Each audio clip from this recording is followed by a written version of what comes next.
జగన్ కి సంబంధించినంత వరకు పవన్ కళ్యాణ్ అంటే 3 పెళ్లిళ్ళు 2 విడాకులు. అతని దృష్టిలో 4 పెళ్లిళ్ళు అంటాడు. మరి 4వ పెళ్ళం ఎవరో తెలియదు, జగన్ ఏమో నాకు తెలియదు. మరి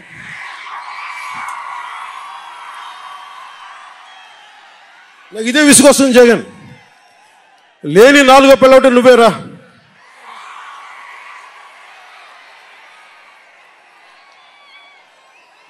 నేను ఎప్పుడైనా సరే భారతి గారికి కూడా చెప్తున్నాను, మేడం భారతి గారు, మీరు ఊహించుకోండి, మేము ఎప్పుడన్నా సరే మిమ్మల్ని చాలా గౌరవంగా భారతి గారు, మేడం భారతి గారు అంటాం.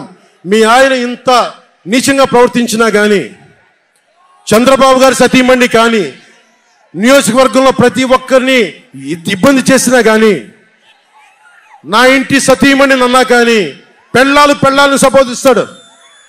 ఆ మాట మిమ్మల్ని అంటే ఎలా ఉంటుంది భారతి గారు? ఆలోచించండి ఒకసారి. నాకు తెలుగు వచ్చాడు, నేను పెద్ద ఇంగ్లీష్ మీడియం చదువుకున్న వ్యక్తిని కాదు, నాకు చాలా భాష వచ్చు, కానీ సంస్కారంగా ఉండదని మాట్లాడినంతే. జగన్ మరి నువ్వు కనీసం 2 చోట్ల నించుంటే 2 చోట్ల కూడా ఎమ్మెల్యేగా గెలవలేకపోయావు అంటే అర్థం చేసుకోవాలి.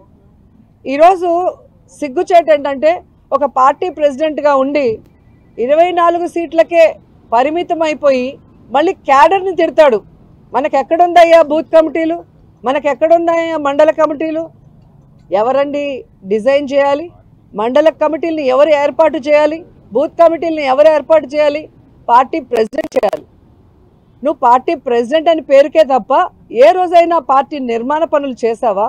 నీ తప్పుని ఈరోజు కార్యకర్తల మీద, జన సైనికుల మీద రుద్దాలని నీ ఫ్రస్ట్రేషన్ని చూపించడం అనేది సిగ్గుచేటు.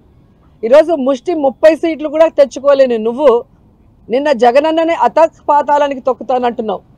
నువ్వు చంద్రబాబు నాయుడు దగ్గర ఊడిగం చేస్తూ ఈరోజు అధపాతాలానికి వెళ్ళావు అనేది నిన్న మీటింగ్తో స్పష్టంగా అర్థమైపోయింది.